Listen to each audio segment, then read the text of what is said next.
Hello, everyone, and welcome back to The Rundown, where we talk about 2A news and conservative views. I will be your host today, Craig DeLuz, coming at you from the West Coast, the left coast, behind the Iron Curtain, otherwise known as the Sierras.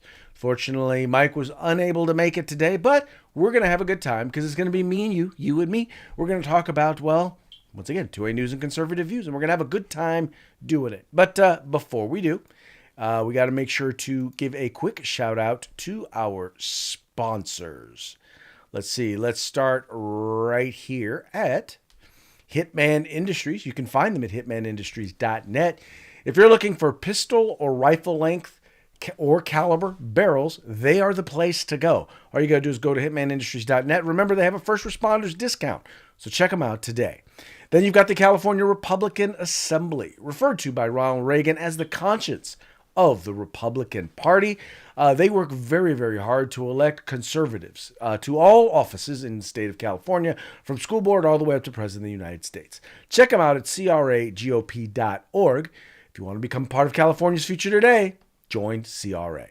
And then we've got Hog Holsters, HAWG, holsters.com, helping Americans wear guns.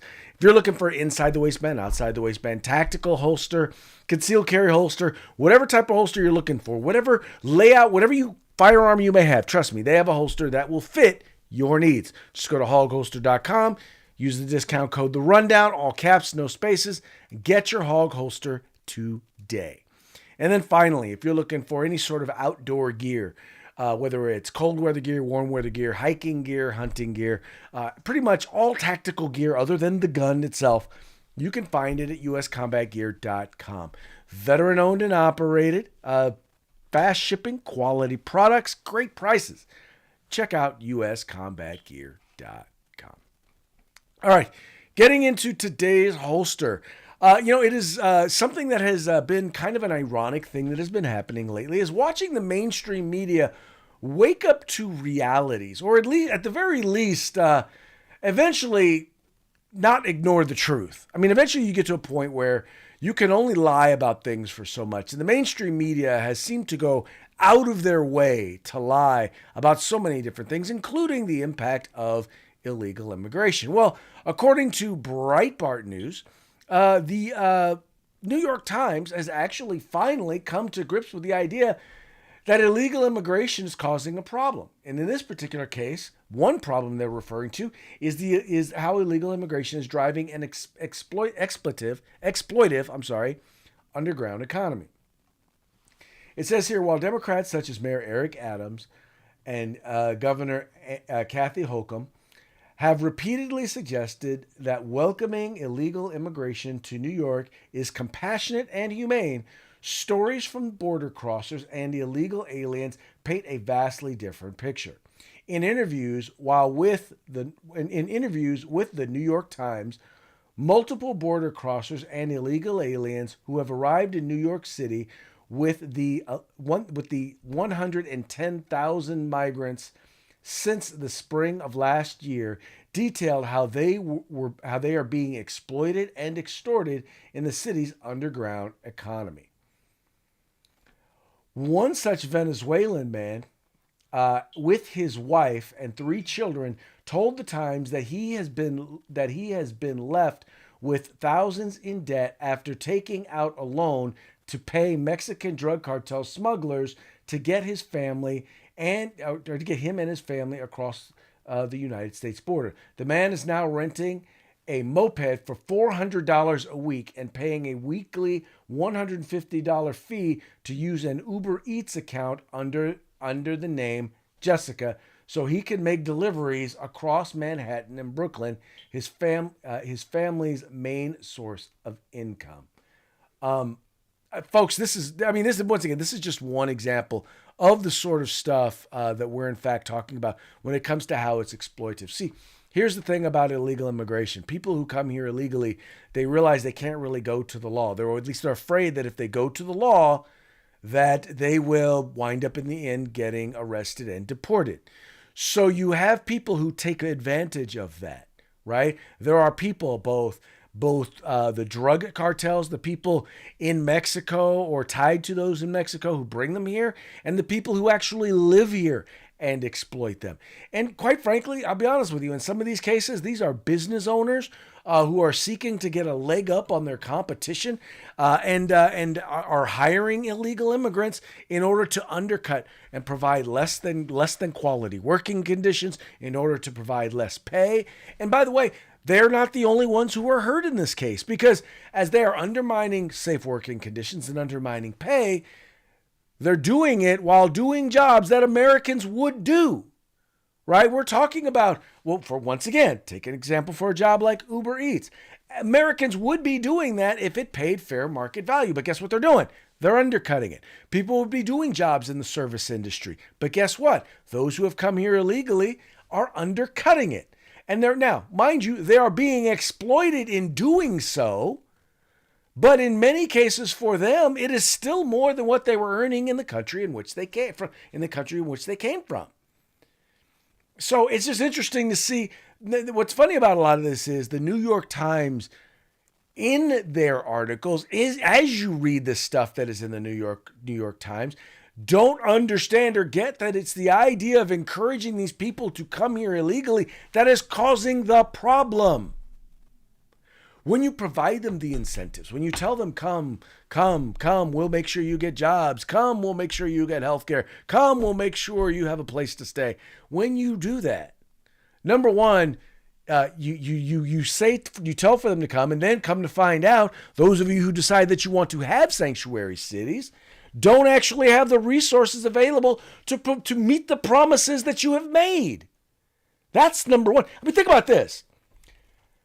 Democrats who push sanctuary cities are actually mad that people are utilizing the services that they have promised. Think about that. They said, we'll give you this. People said, okay. They're like, whoa, wait. Yeah, we can't give it to all of you. Did you put a limit on it? Did you say, okay, you and you can come, but you five can't? Did you say we've got 100 slots or 1,000 slots for people to come here illegally? That's what we can afford? No. You said we give sanctuary. Come one, come all. And you expected other people to pay for it. You either expected them to not take you up on it because you're not a border state, or you expected, if they did eventually show up, that you could go to somebody else and get them to pay for it. Well, guess what? That ain't happening, is it? No, it's not. And once again, it's pushing this underground economy. And keep in mind, underground economies undermine the actual economy. Because once again, you have people who are doing jobs that Americans would do. They're just doing it for less than Americans would do it for. Funny how that works. Definitely funny how that works. But by the way, folks, that's called economics. That's basic economics 101. Supply and demand. And as soon as you lower the price, in this case, or not the price, as soon as you increase the supply of labor, the price of that labor goes down, meaning what people are able to earn and the conditions upon which they work actually go down. I know y'all don't want to hear that, but economics. No, you don't want to hear economics. I get it, but that's just kind of the way this thing works. Anyway, moving right along. Media covering for the Biden crime family. Now, you're starting to see now more and more people are coming out, and they're coming out to the mainstream media and the left are coming out, and they're actually covering for the left. And I want to show you this quick video. It's about 3 minutes, but I want to give you an example. This is an example of how the left is misrepresenting what is going on. They're misrepresenting the charges. They're misrepresenting the charges that are being looked at. They're misrepresenting the crimes. They're misrepresenting what Republicans are looking at and what Republicans are saying. And I think this is vitally important. So here you go. Check it out. Today, President Joe Biden's son Hunter was indicted on 3 counts tied to the possession of a gun while using narcotics. Prosecutors say Hunter Biden falsely attested on a form that he was not using illegal drugs when he purchased a gun. They also accused him of possessing the gun while using narcotics. You may remember the younger Biden was originally set to plead guilty on both the gun charges and the tax charges, but the deal fell apart earlier this summer. Hunter Biden's attorney has called the indictment unwarranted and politically motivated. Now, as far as Hunter Biden's concerned, I will admit this. Republicans have succeeded in convincing me not to vote for Hunter Biden for president. I'm not going to vote for him for president. I probably wouldn't vote for him for senator or mayor. And it's a pretty easy decision to make because Hunter Biden's not running for president, nor is he the president now. It's a matter of public record that Hunter Biden, like many, many Americans, has struggled with substance abuse and addiction for most of his life. And in the grips of that has made a lot of really poor decisions. I don't think anyone disputes that he has purchased and abused illegal drugs, something which is clearly against the law. Hunter Biden also quite clearly has traded on his name quite lucratively, as many sons of powerful fathers do. What Republicans are trying to do is take those well-known established facts and contort it into something they like to call the Biden crime family to implicate his father, President Joe Biden, by association. To that, I would ask, do Republicans really want to be held accountable for everything their family has done? Does Donald Trump think he should be responsible for everything his son Don Jr. has ever done? Or his son-in-law? Of course not. This is a supremely cynical political exercise. There's a narrative Donald Trump and his allies are spinning and have, right? That says the Department of Justice is persecuting the ex-president while protecting Hunter Biden. In reality, I think it's pretty clear the opposite is true. Donald Trump attempted a coup in real time on live TV. As far as we know, there was no real investigation ordered by the top of the Department of Justice for about a year. It's only now that he's even starting to face consequences. Hunter Biden, on the other hand, had a U.S. attorney picking apart every aspect of his life for years, like 3 years, I think. A U.S. attorney who, I should note, was appointed by Donald Trump and then held over by President Biden, the only one of all the U.S. attorneys in the country, so as to avoid the implication the White House was interfering. And after years of digging, that U.S. attorney, recently elevated to special prosecutor by Attorney General Merrick Garland, has finally come up with these extremely rarely prosecuted charges. If this were any other defendant not named Hunter Biden, they would be almost unthinkable. But despite all the evidence that Joe Biden and Merrick Garland have gone out of their way to avoid anything even resembling a conflict of interest, there is nothing you can actually do to substantively convince MAGA world the process wasn't rigged. That's an article of faith, and Trump says so. Trump and his defenders are going to say what they're going to say. If you have a position of power in the system, in the Department of Justice, or anywhere else, you just have to do what you think is best. Okay, let's explain why this guy is an idiot, because there are just so many things to point out. All right, number one, let's just point to the fact that what people are looking at when they are looking at is this. Number one, they're saying, well, they had people who've investigating Hunter Biden for 3 years. Well, the problem is this, is that the investigators, by the way, who have actually come forward and testified as whistleblowers, have been told that they were not allowed to investigate. Wait, let me take a step back.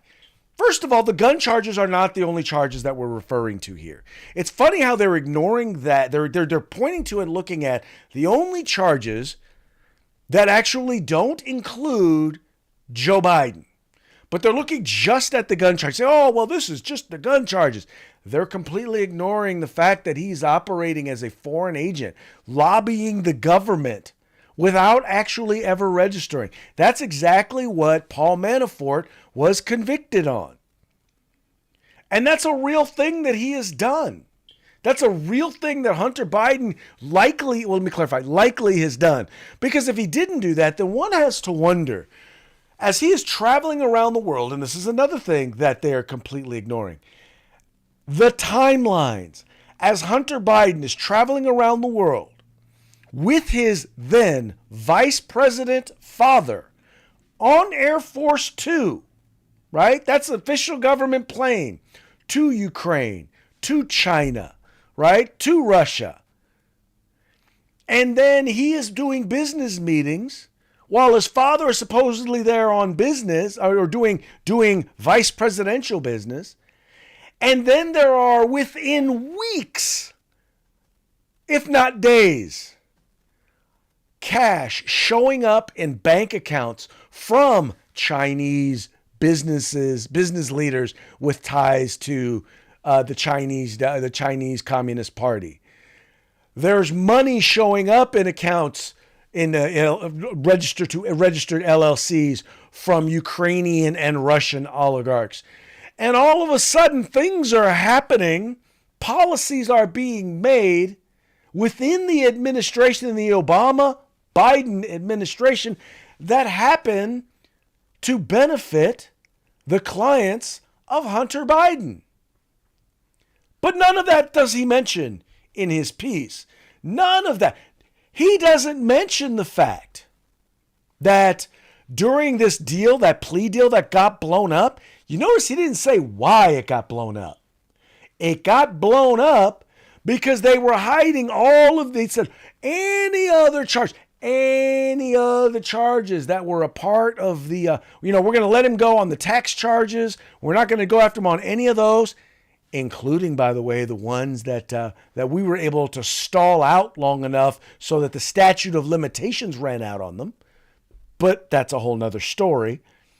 But we're going to throw all of those. We're not going to go after you for any of that stuff or the gun charges or anything else that is in there, including the violating the Foreign Agents Act. None of that if you go through with this, this diversion program. It got blown up because the judge asked about it. And they said, well, wait, what's this? What's going on here? Did you intend for it? Because the way this reads, you're letting him off on everything, on everything. Everything is forgiven if he does the diversion program. Is that what you meant? And caught with his pants down, David Weiss said, no. That's maybe not what I meant. Yeah, that's it. That's the ticket. That's not what I meant. And then you had Hunter Biden's attorney say, whoa, wait. No, that was our deal. That was the deal we had. So he fails to mention any of that. Then he goes forward, and this is what gets me. So then he says, well, no one else will be prosecuted for this.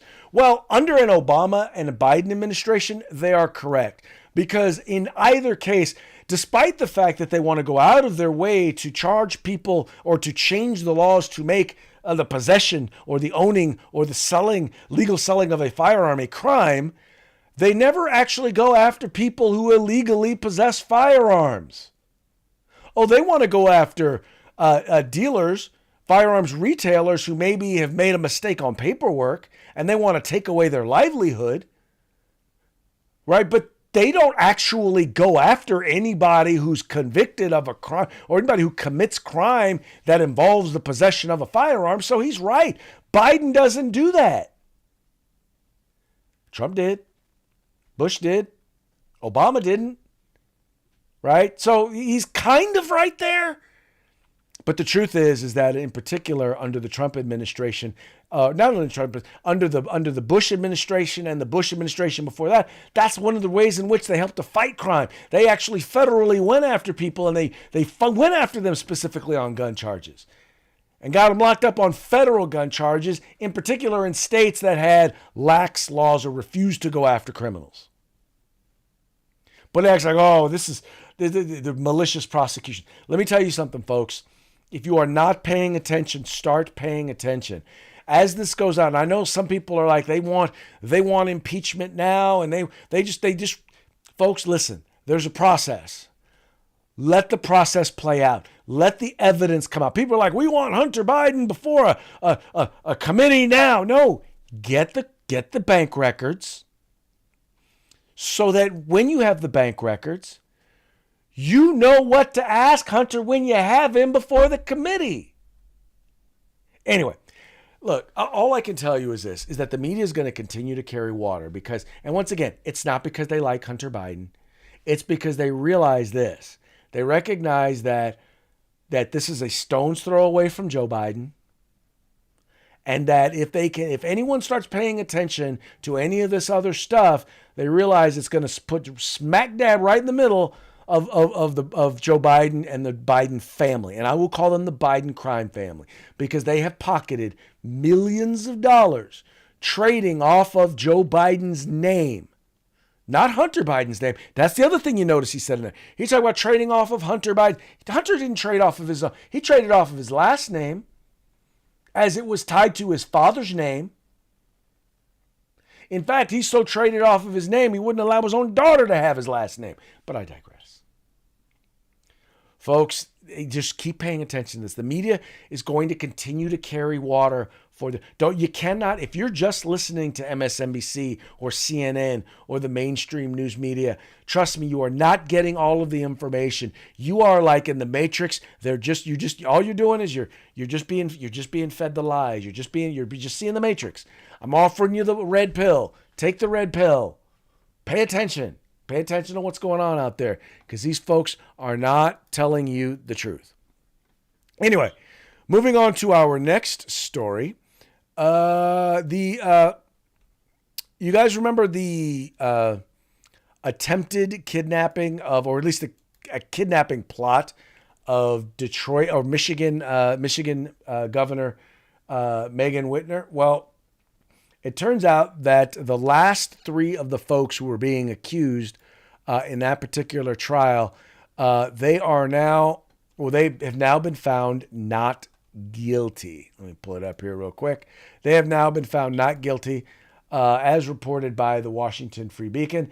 It says the last three men to face charges in a foiled plot to kidnap Michigan Governor Gretchen Whitmer were acquitted on Friday in a trial in state court on terrorism and firearms charges. Eric Molitor and brothers William and Michael Null each faced one count of providing material support for terrorist acts and carrying or possessing a firearm during commission of a felony. In the Antrim County jury found the men not guilty after deliberating for a day following a 2-week trial. The three men were the last of more than a dozen men to face federal and state charges in kidnapping conspiracy in the kidnapping conspiracy. Most had either been convicted or pleaded guilty. The group of men were accused of taking part in an elaborate plot to abduct the governor from her vacation home, then put her on trial for treason. They hoped the kidnapping would lead to a violent uprising and instigate a civil war, prosecutors said. Now, the interesting thing about this whole thing was a lot of the number of people who were involved in this quote-unquote plot turned out to be either federal informants or federal agents. They actually, there has been significant evidence that a lot of these these guys were basically dupes. In many cases, they were dupes who got caught up. I'm like this. People who play stupid games win stupid prizes. And these guys decided to play a stupid game, and they got a stupid prize. But it cannot be overly stated the concern that there needs to be or should be and doesn't appear to be with the role that once again informants or FBI agents played in this whole quote unquote plot. And not that I'm not saying that they were plotting or they planned to kidnap the governor. I'm just believing that there is a big move. There is a move within the Department of Justice to do whatever they can to make conservatives, in particular white conservatives, appear to be extremist white militants, in order to basically puff up the idea that that white extremism is the thing that we need to be most worried about in this country. And I will continue to say that the thing that we need to be most concerned about in this country, most of the violence that is taking place in this country is gang or drug related. And unfortunately, that does not necessarily fit the narrative of white people bad. It's bad people bad.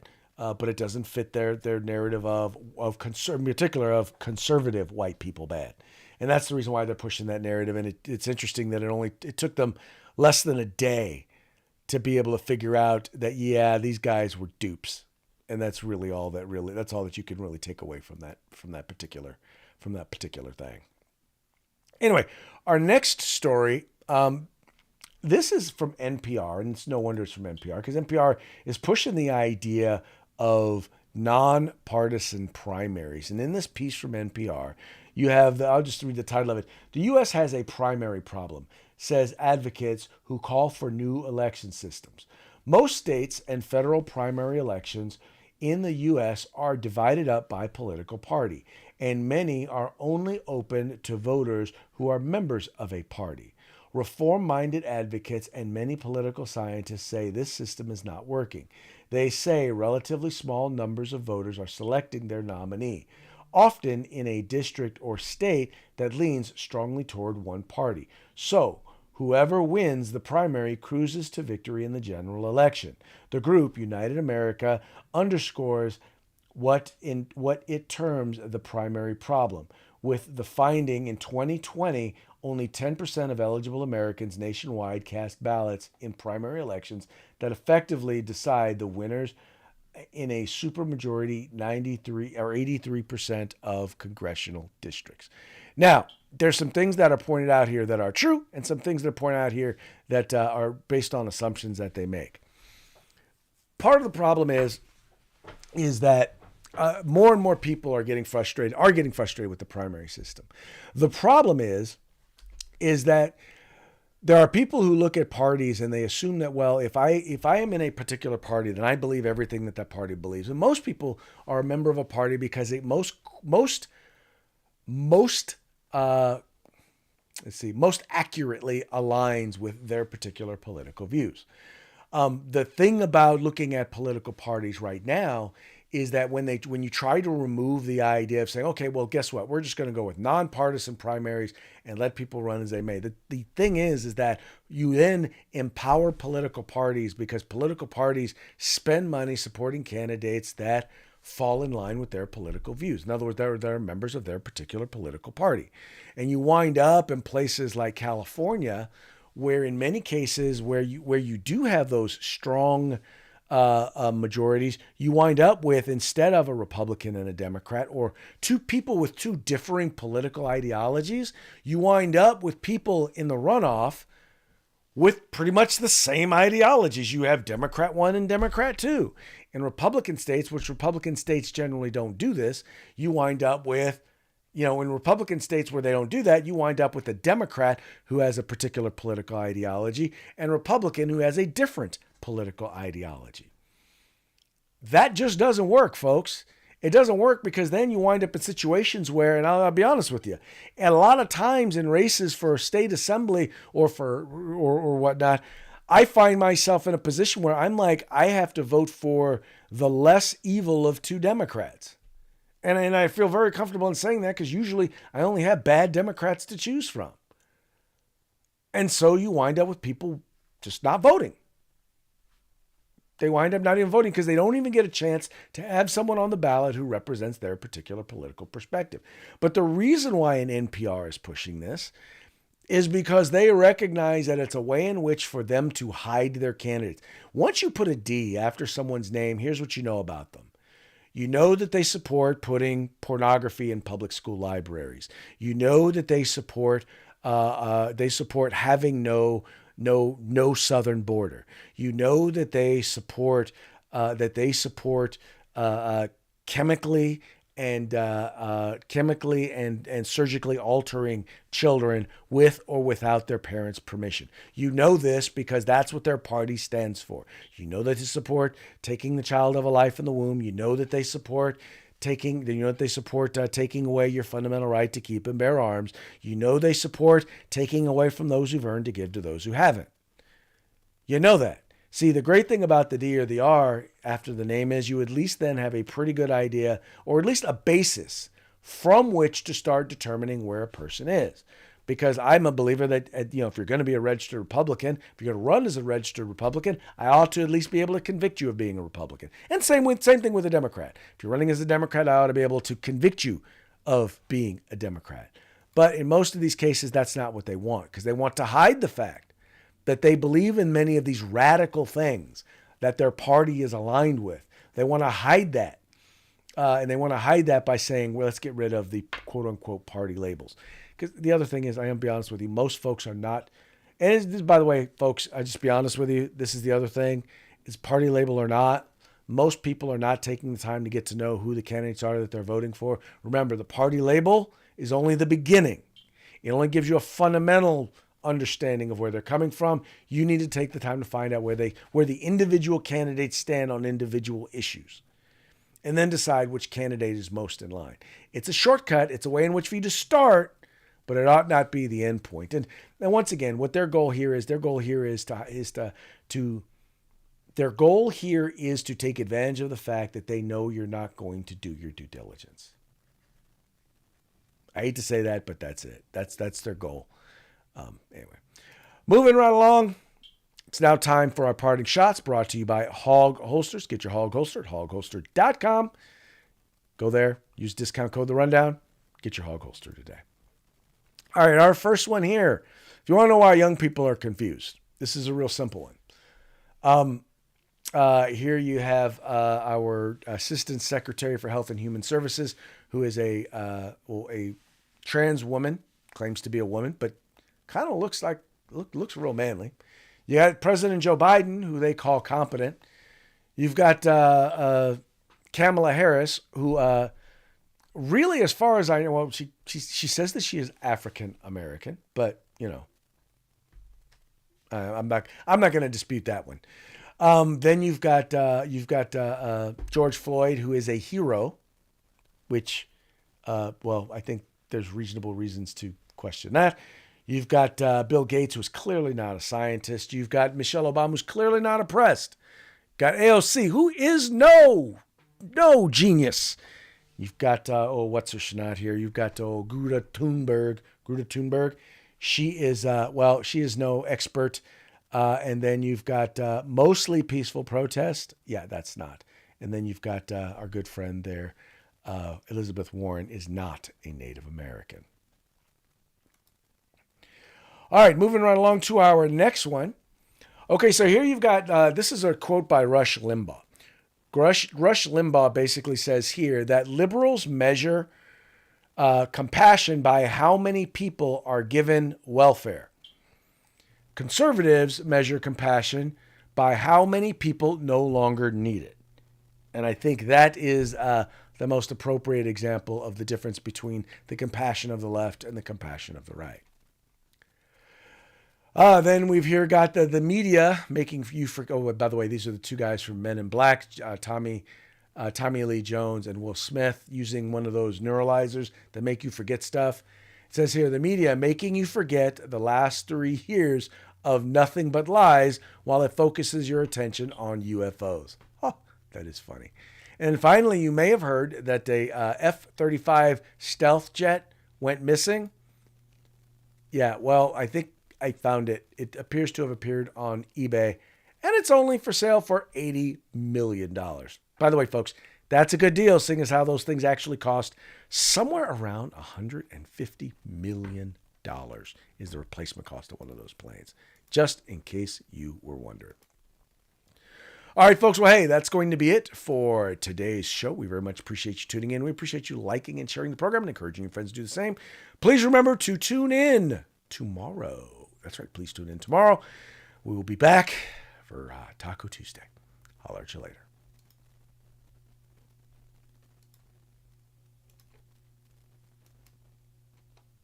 Okay, where are we at here? Bam. Cocaine is a hell of a drug. It does not seem to want to let you go. Oh, I keep doing the wrong thing.